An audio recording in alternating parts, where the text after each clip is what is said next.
Hello everyone, happy Saturday! Today I'm going to play two new games. And the first one is the demo version of Fear and Hope. Honestly, I don't remember what kind of game was that. Recently I'm testing way too many games. So yeah, let's just click on play and see.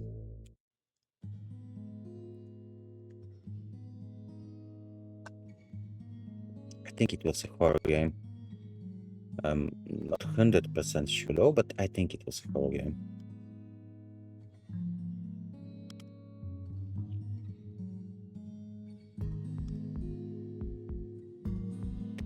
Darkness, fear, a sense of falling, as if in a dream and starting to wake up. You awaken lying on your side in a strange forest. You try to remember how you got there, but draw a blank. Slowly and laboriously, you find your feet to stand and start to take in your immediate surroundings. You are encircled by forest, however, looking south, your paths diverge into the wilderness. The atmosphere looks pleasant with early morning sunlight dancing around branches and bright colorful flowers on its sides. The path to the right appears less traveled by. It is somewhat overgrown with dark canopy looming overhead.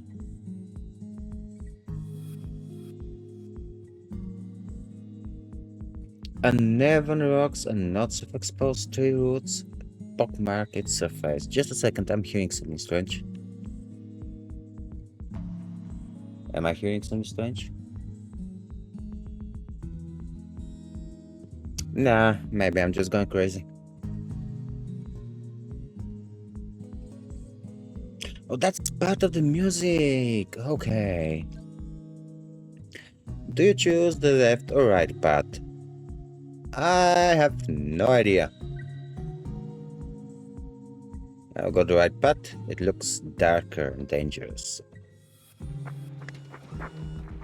You struggle along the uneven and sometimes overgrown path. After a few hours, you think you hear something and then pick a pace checking towards the source. You see a clearing up ahead. Near its center sits an odd mechanical device that appears to be making the noise you heard on the trail.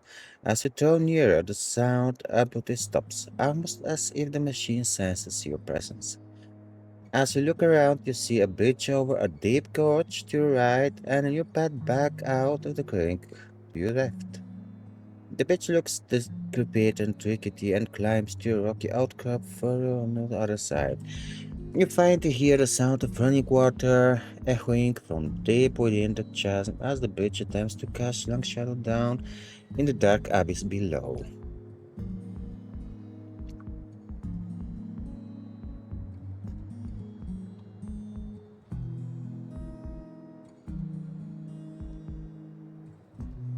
Take the path to your left. In the warm, clear afternoon, the wind picks up and flutters your clothing about you. As you walk along the path, the structure looms larger, appearing to be some kind of tower with a dark metallic color. You eventually come out into an open area with a quarry and the tower structure sitting adjacent. Surrounding the tower is a moat bordered by watch rampart and stockade on the other side. Across a small bridge to one side of the tower is a medium-sized orange door. You crouch and wait behind a nearby rock to see if there's any activity in this area. After waiting some time, you decide to proceed towards the orange door. However, as you begin to stand, suddenly a high-pitched squawk-like sound appears to echo up from deep within the structure. You quickly duck back down again and intently focus on the tower to see what might happen next. You see and hear nothing further. Still somewhat startled by the loud, unexpected sound, you decide it might be the best to wait until dark before attempting your next move.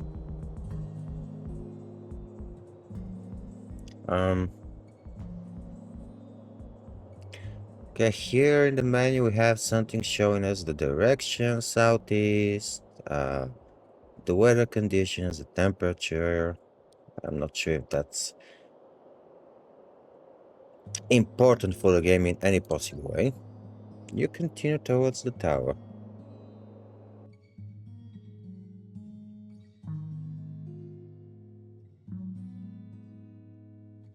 As the sun goes down, you quickly sneak across the bridge and are surprised to find the orange door slightly ajar. The door is heavy and creaks a significant amount as you push it open enough to slip in. Inside it is cool and clean, and you find yourself in a well-lit small antechamber with a high ceiling. The lighting appears to be coming from deep grooves high up on the wall. The chamber contains a gold-colored pedestal and a parchment up on the wall showing a symbol that looks like a coat of arms. Two creatures, or perhaps their machines, are intertwined upon it. You are not sure you recognize the types of creatures. On the other side of the chamber is an opening with a light panel on the side. Walking tentatively through it, you find yourself in a much larger room that appears vast and empty in comparison. It had some kind of small panel in its wall to the right. You walk over the panel, and as you approach, the contraption leaps to life with a loud cracking sound and a ray of lights. After a few moments, you hear a cracking noise bubble up from below, and then a barely. Oh, come on. A very visible larger full-length piece of the wall slides back, revealing some kind of elevator, but with no buttons inside. You carefully step in, first testing the floor with your foot for fear it may fall away. You hear a beep and the doors close. You can feel yourself descending. How far? 50, maybe 100 feet? You have no way of knowing for sure. Eventually, the elevator slows to a stop and the doors open. Despite the darkness, you can tell you're in a large cavern.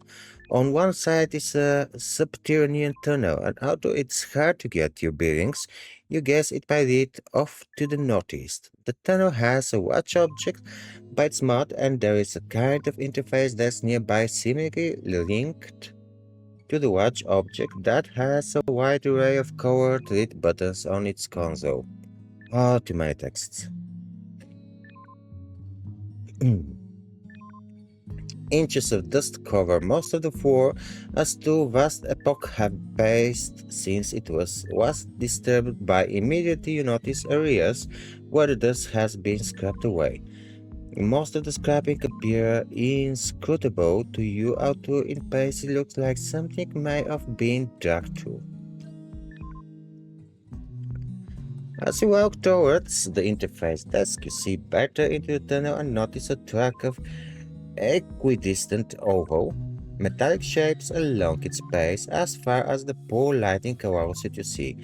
The watch mechanical object next to the panel is actually some kind of vehicle with a door, and sitting inside a door it has no lights on and is laying a little askew on the ground. You tentatively push a button on the desk and hear an ear-shattering squawk like booms seemingly come from all around you at once. Intense fear immediately consumes you. Your stomach turns furious. Is some kind of error or alarm? Was it heard by others? You run back at the open elevator, but it's unresponsive. Why? Panicking, you look back towards the interface console and sprint over to it. Perhaps there's something you missed. Do you need to do something in here?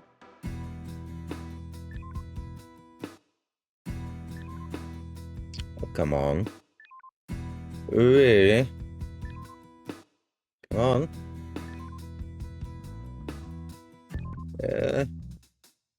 Come on. Yes. Failure. You hear an electronic error beep, and this is the last thing you hear. I'm dead. I'm dead. I have no idea what happened.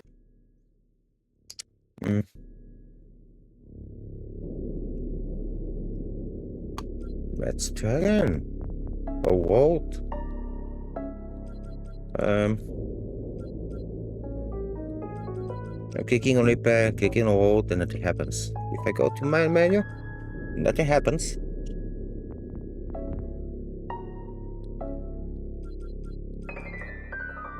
Okay, that's strange. Anyway, it's a demo of a um indie game, so perhaps I can. That's expected. Let me see.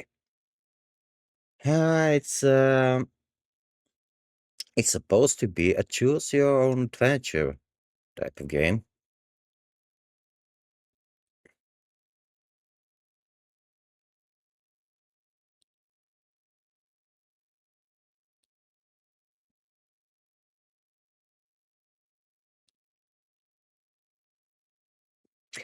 With apparently a lot of puzzles.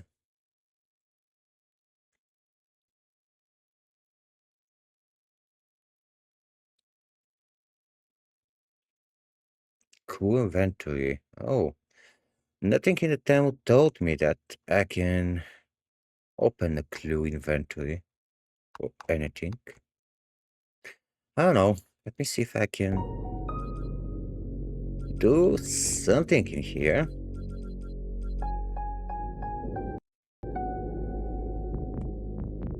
Escape is not working. Button's not working. Maybe if I press the good out and F4 and let's give it one more try, okay?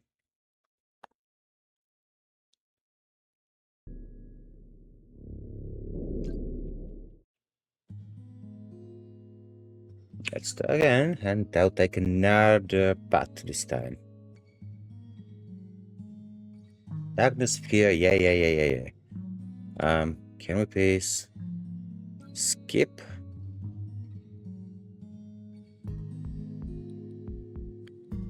Skip typing button is not working. How cool is that?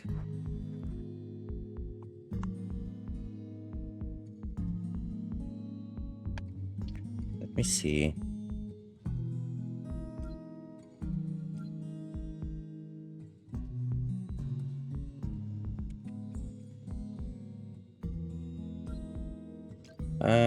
This time I'll go the left path. You wander along the left path for some time as it gently bends, enjoying the sound of leaves rustling and bursts of fresh cool wind on your face. Suddenly, your knees go weak, and a feeling of unsteadiness overcomes you. You stop to rest, sitting on a rock by the path for a while, and while resting, the fresh air and warm sun on your skin gradually energize you. Eventually, you feel strength return to your legs, stand up, and continue. As you proceed, the sun rises higher in the sky, and you start to notice patches of sand ahead on the path. Okay.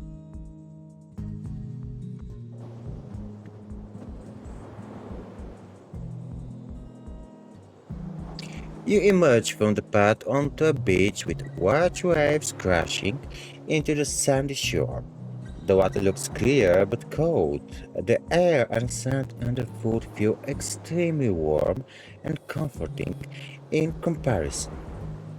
The sky is azure blue in the afternoon sun, while the strong wind kicks up sea foam over the tops of crashing waves. To the north, the beach is surrounded by a thick forest and continues a little further until reaching some large cliffs that do not appear to offer a path through from what you can tell. Looking south, the beach stretches out in front of you with the tree line you emerge from, following it as far as you can see. To the northeast and southeast, there appears to be two distant land masses across the water with hazy mountains that you can barely make an outline of, while in between them the water appears to extend all the way to the horizon. You head south along the beach.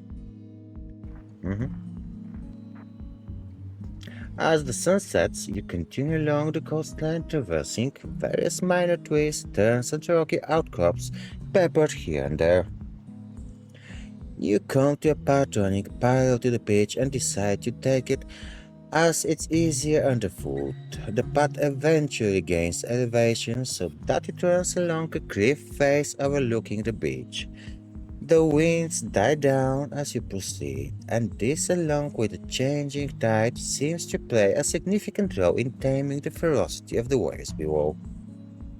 You patch a picturesque sunset made up of various yellows, oranges, reds, and hints of purple patchwork across the expansive, seemingly endless sky. As twilight settles in, the air cools, and little pinpricks of starlight begin to emerge as the vast remnant of the sun's glow shows itself behind the distant horizon. You stop to rest for a minute and get your bearings. To the east, your view appears similar to what you had seen earlier in the day, except the southeast landmass now appears slightly closer than before, and in the growing darkness there is a faint gleam of light hovering to its left just above where the water meets the horizon. The coast path maintains a southward direction as far as you can see, with no discernible change outside of a bridge up ahead that presumably crosses a river out to the sea. As your eyes take in the tree line to your right, you also notice a small opening to the west for the first time since emerging onto the beach. Hell yeah, we're going west. And that's the end of the demo. Thank you for playing the Fear and Hope demo. Full version is coming soon. Okay. Well,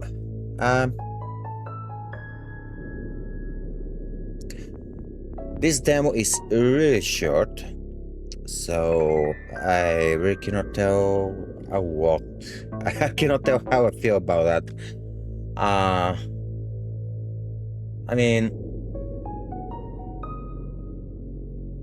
to some extent, what I saw resembles these old game books from the let's say fighting fantasy series. I have a couple of them somewhere in my library. Yep, over there, but I'm too lazy to get them and show them. Just without the combat, throwing dices. But I mean, there are like walls of text, and from what I have seen so far, there are almost no decisions. It's supposed to be a choose your own path adventure, but I actually don't make any choices. Well, I did make one or two, but compared to the walls, pages and pages of text, it's kinda not enough. Anyway, I cannot recommend the game so far. I cannot say anything against it. Let's say that if I get a review key for the complete game, it will be an interesting experience to try it, and then I'll be able to tell more. Anyway, if you like what you see from the game so far, well, you can find the Steam page down below in the comments, and you can follow it, add it to your wish list, and perhaps one day you'll be able to answer for yourself if the game is good or not. What else? Oh, but of course, I know that you like the video, so just please press subscribe, press like, like that, thumbs up. And yeah, you can come to my Twitch. If we do this together in real time, it will be a lot more funnier. Anyway, that's everything for this demo and this video. I'm SeDUCKtiveMe. All the love. Quack quack. Bye.